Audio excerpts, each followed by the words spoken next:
All right. It's officially live. Great. All right. For anybody joining or watching later, I'm Sid Graff with Huge Convention, and this is our live stream where we introduce a lot of our speakers and some of our vendors. So you know who to go see when you get to the Huge Convention. I've got Will, and tell me if I say it right, Gindlesperger. Hey, that was spot on, man. Congratulations. I tried spelling it earlier, and I was like, I kept typing. I messed it up several times. Try spelling it. That's even tougher. Yeah. I learned that copy and paste works well. Yep. Absolutely. Yes, okay. Sir. So Will, you're with the Hose Company. And is it like, what's the website? Is it thehosecompany.com or how do? Yes, we actually have a couple domains. Thehosecompany.com is our main website. Okay. And then we have websites for our different brands. For example, Fierce Jet is our flagship brand for the pressure washing industry. So our website there would be fiercejetpressurewash.com. And then we also have our Hydrauli-Flex brand, which is our hydraulic hose side of business. And that website is hydrauli-flex.com. Okay.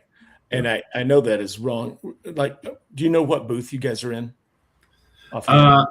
We don't have a specific booth. We're going to be you're roving. Yes, we're going to be roaming around to our different suppliers that will be at the show. And we actually have a really cool, really neat giveaway that we're doing at the show. We have a flyer that we'll be giving out to our distributors to let them know that, when you see the Fierce Jet brand in a booth, make sure you stop in and take a picture with the team that you saw, and you'll be automatically entered into a giveaway at the end of the show. Okay, that's fun. Yeah. So do you guys, with your products, with the hoses and the jetters and things, do you sell direct to the vendor or like direct to consumer, or do you sell to distributors who distribute? So how we're set up? Yeah, absolutely. Great question. So how we're set up to do business is we sell to distributors, and then we support those distributors. So for example, if anybody were to reach out to us in, for example, the Florida area, right? We'll look on our distributor map, find out who's closest to them, and get that end user, linked directly with that distributor as fast as possible. Okay, cool. Yeah, cool. So how long have you been with the Hose Company? So I've been with the Hose Company just over 2 years now, but we are a family-owned and operated company out of Matthews, North Carolina, and it is my family that actually owns the company. Okay. Yeah. Cool. I was looking up Hose Company to kind of get background and stuff. And what I expected to see was like, we make power washing hoses and power washing stuff, but actually you guys started with like hydraulic hoses and heavy equipment, pile driving and stuff like that. Yeah, that's exactly right, Sid. So basically how it all got started, again, all family owned for just over 50 years now, almost 51, 52 years. Yeah. So they got started by building the massive hammers for deep foundation pile driving. These are vibratory hammers that pick up, steel pieces of pile and drive it down into the earth. This is for infrastructure like building bridges or buildings that you need these massive pieces of steel to get driven down into the earth or into the ocean even. So that's how it all got started. They have been building those hammers, like I said, for over 50 years. And about 15 years ago, almost, they were, running into a lot of issues with the hydraulic hoses that were out there on the market. They weren't standing up. And as you can imagine, our hammers, they hang from cranes in some of the most extreme environments on the planet. Yeah. So we have to have a hose that stands up to those rigorous environments because if you blow a hose on the massive piece of equipment like that, that's a multi-million-dollar piece of equipment that's not working because of a hose. So yeah, we ran into a lot of issues with other hoses, a lot of other hose brands. So they brought our parent company brought in a couple hose engineers themselves and developed Hydrauli-Flex. So this was our first product to market, was a hydraulic hose.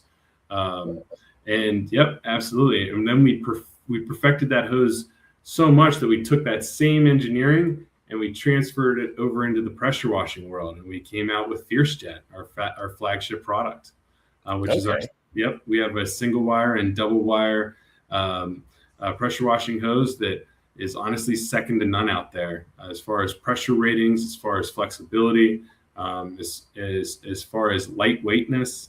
Mhm. We truly are, second to none when it comes to pressure washing hose. That's very cool. I always think it's fascinating when a company starts because a company has a problem that they fix internally. It's like with your guys with the big heavy equipment and needing a better hydraulic hose, and you're like, damn it, we can't get a hose that lasts. We just build our own, and Right. then you got something really remarkable and Yep. go, hey, that's called what do they call that? Emergent property. It's like a Hey. spin-off business you weren't expecting. Yep. Exactly. That's cool. Yeah. I used to be in the power washing industry down in Florida. It's quite a bit. I moved to Montana. There's not as much going on here. I have a exterior cleaning company here, but Nice. I started, from scratch, and I preferred to duct tape things together rather than actually get new equipment, which was pretty dumb.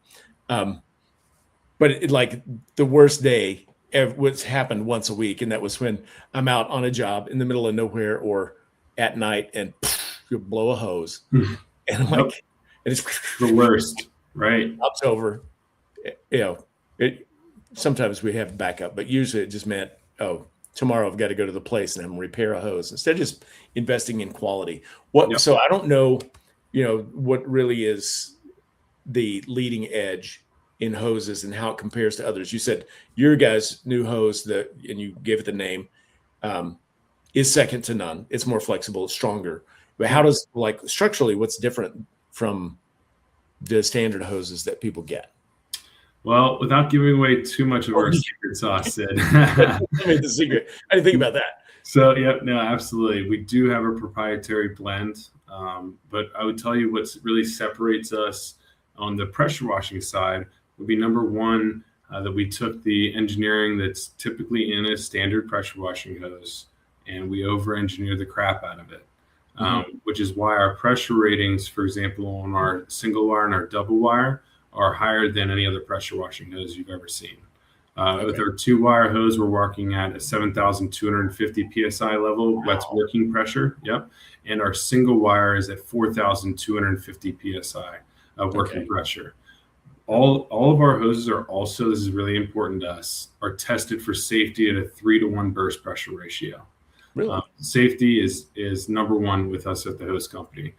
So we have what we have in our facility that a lot of other hose companies don't spend the money on because it is a very, very expensive piece of equipment, is what we call as our burst tank.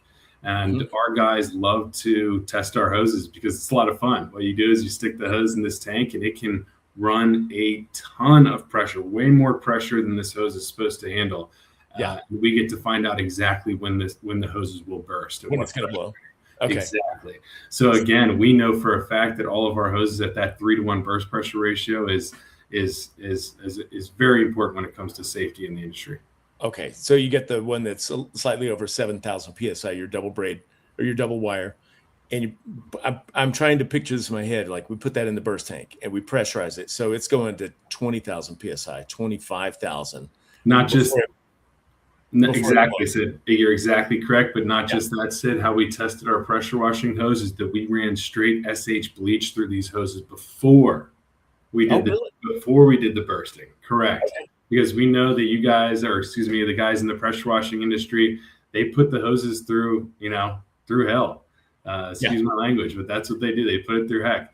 And we need to make sure that they have a hose that they can trust. So we did what we feel like someone would never do. And we ran straight bleach through our hose for 30 days. And then we put it through the burst tank. It still stood up to that pressure rating. Dang. Yeah. What does a hose look like when it blows at 25,000 PSI? It depends. Honestly, our hose is so strong, Sid, that I love to say that it actually blows at the fitting first before the hose in the center will blow.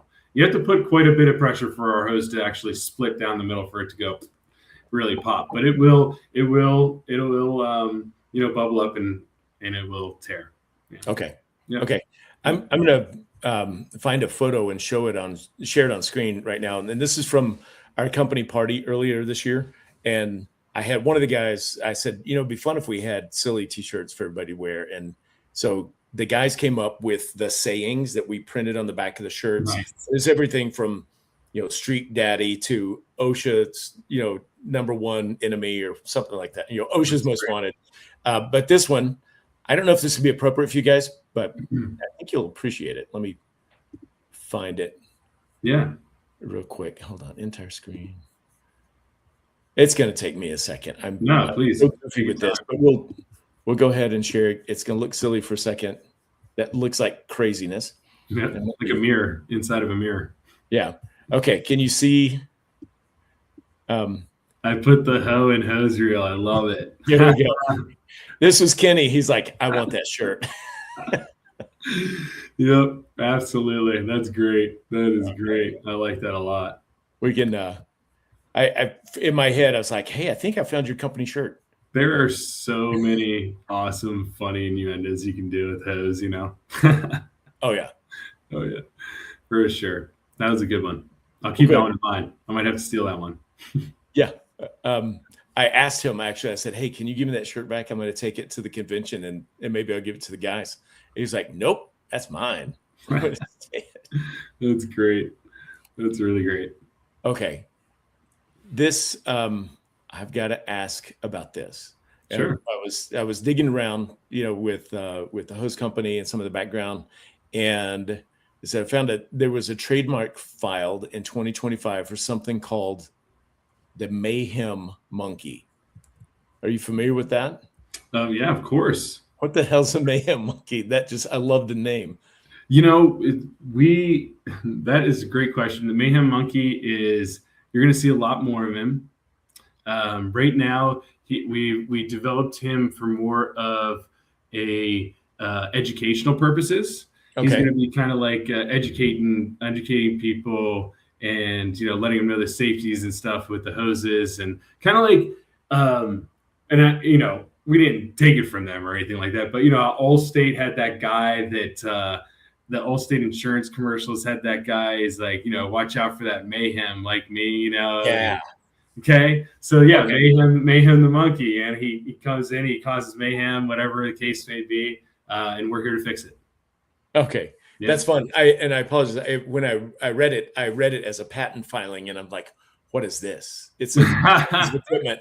And now it makes a lot more sense to have the training guy that just, trademark, of course. Yeah. That teaches people. And so your company's background and being in heavy equipment and things, I think it's definitely more prevalent in larger or heavy industries to have safety. A lot of guys in our industry are just now starting to find out that you can train people to be safe. You got a lot of small operators, the guy that starts on his own, it's a side hustle, and they like, oh, this is actually a business, but they do things that are decidedly not safe, not wearing PPE and not, being safe on a roof or whatever it is. And every year, tragically, we have, there'll be a GoFundMe for someone who, 20 years in the industry, soft washing roofs, and then one day they go back up to look at something and fall off. And they're doing it the same way they've always done it, but it's just that one day is a bad day. What are some of the biggest safety issues that you guys will be using Mayhem Monkey to train on? Well, I would honestly just say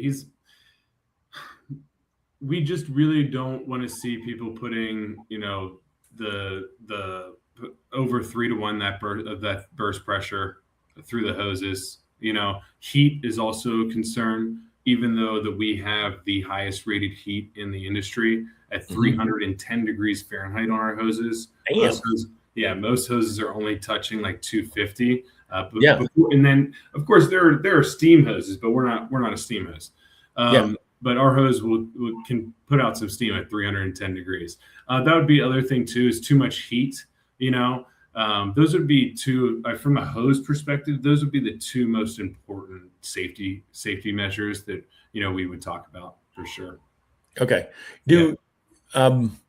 When I was in power washing, soft washing, a 50-foot hose was a standard. Is it 100 feet now, or is there a reason why 50 is the standard?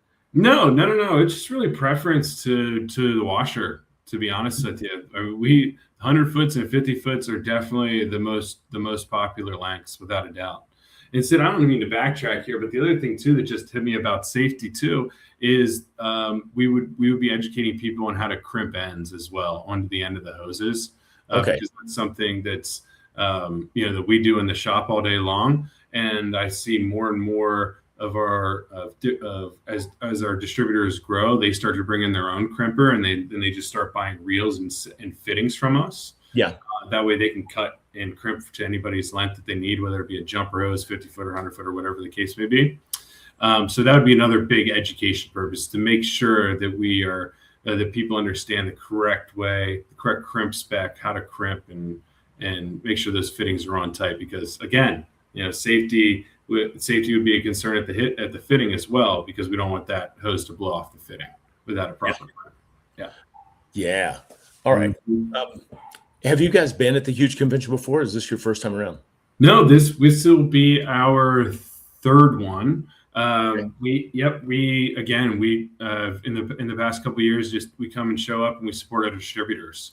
For example, C3 puts up a huge booth there. We're there to support him. Expert Power Wash will be there this year. We have several guys, for example, Barron's, Dolmeyer Sales, a lot of people that are already supporting our brand that will be there.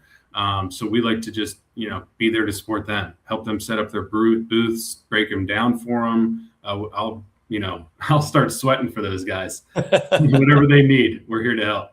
Well, that's great. I mean, and that is a really great example of understanding, like, who's your customer and taking really good care of them. Mm-hmm. Absolutely. I am going to pull up. This one won't take me so long. Let me. Well, I said that. I'm going to pull up the map of the trade show. Oh, great! Yeah, I've got it right here. Awesome. And so you can see the trade show when you walk in the front entrance here. There's Zero and WCR. Hang a left. You see C3's got a big booth right here. Absolutely. Yep. Yeah, and I'm looking who else. Disruptors right there as well. Okay. Do you do work with AC and Disruptor? Yeah, we do a little bit of work with them. They pick up some soft wash hose and clear braid from us every now and then. Okay. Yeah. And not necessarily one of your clients or distributors, but PW&A does a lot of safety training and helps with setting standards in the power washing industry. Yep. And we are actually a big member of theirs. Okay. We are going to be we are sponsoring their entire PW&A trailer for those education purposes. So you'll be seeing our hoses outfitted all over their trailers. Yeah. Okay, cool. Yeah. Is Bo Giuseppe still running that or part of the safety crew? Like, he was real big on helping us bring safety training to the huge a couple years ago. Who was that? Bo Giuseppe. So it would be my associate Luke that would have dealt with him. Okay. With PW&A, not me specifically. Okay. I'm sure he knows him. I'm sure he does. Yeah. All right. I was looking for some of your customers in here, and I don't know what names offhand, but if you see somebody jump out, tell me. Yeah, we should see Expert Power Wash somewhere around there. Barron's as well. Which is right behind Udor there in the direct center of the map. We developed a contractor hose for them on their new Centurion line, right there. Yep. Okay, got them. Yep. And I'm not sure where they are, but Expert Power Wash should be somewhere on there. There they are, on the right hand side. Right there. Expert. Yeah, absolutely. Those are guys from Oregon, from the West Coast, making the trip over all the way over here. So I know they're very excited about the show, and we're really looking forward to seeing them. That it would be Tim and Christina Cray over there. Oh, cool! Yeah. Very cool. So with so you have a different and maybe a broader exposure to the power washing industry because you sell to distributors that sell to the washers and stuff. What do you see? Like, what are the segments of the industry that are growing? Or maybe a better question is, which of your distributors regionally are having a bigger year this year? Like, really seeing things expand. Wow, man, I'll tell you what, the biggest growth in our space is soft wash. Soft wash is becoming bigger and bigger and bigger every year. And the reason why is because the industry is coming out with really, really good chemicals that aren't really toxic or bad for the grass if they get on it. And I mean, all sorts of really good stuff that's not necessarily that you don't need all that pressure to get something clean. Yeah. So I would say the soft washing world is definitely growing. I mean, South Florida and the southeast part of the United States is by far the largest pressure washing and soft washing. I mean, I would say that's the capital down there because you can wash 365, every single day. The West Coast is really picking up for us, and so in the Pacific Northwest, as well as down in Southern California. We just actually opened up our second facility because of that in Carson City, Nevada. So we now have a hub, a warehouse that can reach that West Coast in 2 days or less. And we feel like that was very important to get done because one, the freight time, the lead time, 5 days, we're behind the 8 ball already shipping to the West Coast. So we wanted to have that facility there for shorter lead times, as well as, man, everything going on over in the Middle East and the gas prices going up is not nice on freight. The freight costs are going up like crazy right now. And I tell you what, having that hub on the West Coast definitely helps our West Coast customers with the freight cost as well, because they're not traveling as far. Yeah, that's excellent. Yep. Did you guys, did you have materials or anything that were affecting you with tariffs and stuff earlier this year or this year? I mean, you're all made in the U.S. Yep, we are an American-made company. Anything that's not American-made, we were well prepared ahead of any tariffs. But no effecting on the tariffs. But the gas prices and freight is definitely a big thing. Yeah, absolutely. Yeah.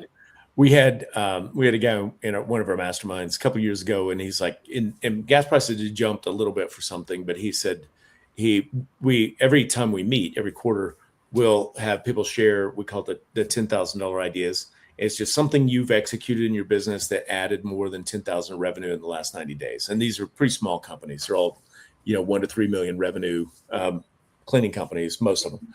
And one guy, it's like, we just added a fuel surcharge on every ticket. It was like $12, whatever it was. It was something that was low enough to not get flagged, and it wasn't raising eyebrows, but high enough. And it said, it made them an extra like 20 grand, and it mostly went to the bottom line. I asked him recently, I said, you still doing the surcharge? And he goes, yeah.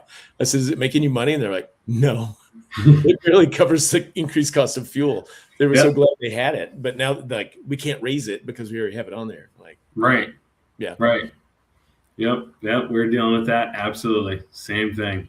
We are, constantly trying to figure out ways to make it cost effective to get our products into our customers' hands.